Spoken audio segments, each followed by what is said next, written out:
On dit toujours ceci est wajib, ceci est haram, ceci est makruh, mais peut-être que certains ne connaissent pas la signification exacte de ces termes. Donc voici en résumé ce qu'on appelle al-ahkam al-taklifiyya al-khamsa, les 5 jugements légaux. Alors je vous donne leur définition du point de vue de leurs conséquences. Nous avons en premier al-wajib, l'obligatoire. وهو ما يثاب فاعله امتثالا ويستحق العقاب تاركه قصدا.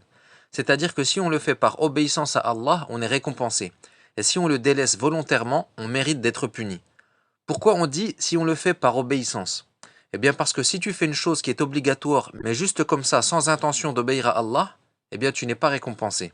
Exemple, on sait d'après le hadith d'Abi Sa'id, radiyallahu anhu, qu'il est obligatoire aux hommes de porter le vêtement au-dessus des chevilles. Eh bien si un homme en a connaissance mais qu'il ne le fait jamais, et qu'un jour comme ça il porte un seroual au-dessus des chevilles car il n'avait pas d'autre habit à mettre, est-ce qu'il est récompensé? La réponse est non.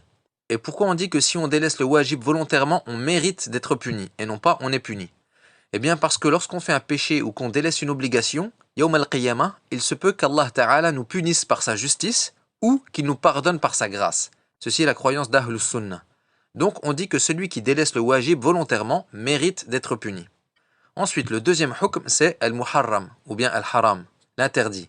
وهو ما يثاب تاركه امتثالا ويستحق العقاب فاعله قصدا. يعني c'est le contraire du wajib. Celui qui le délaisse par obéissance à Allah est récompensé. Et celui qui le fait volontairement mérite d'être puni. Exemple, manger une viande qui n'a pas été sacrifiée selon le rite islamique. Ensuite, le troisième, al-mandoub ou al-mustahab, c'est le préférable ou le recommandé. وهو ما يثاب فاعله امتثالا ولا يعاقب تاركه. Celui qui le fait par obéissance est récompensé, et celui qui le délaisse n'est pas puni. Exemple, prier 2 rak'at après le maghrib. On appelle ça aussi sunnah. Le quatrième hukm, al-makruh, le détestable. وهو ما يثاب تاركه امتثالا ولا يعاقب فاعله.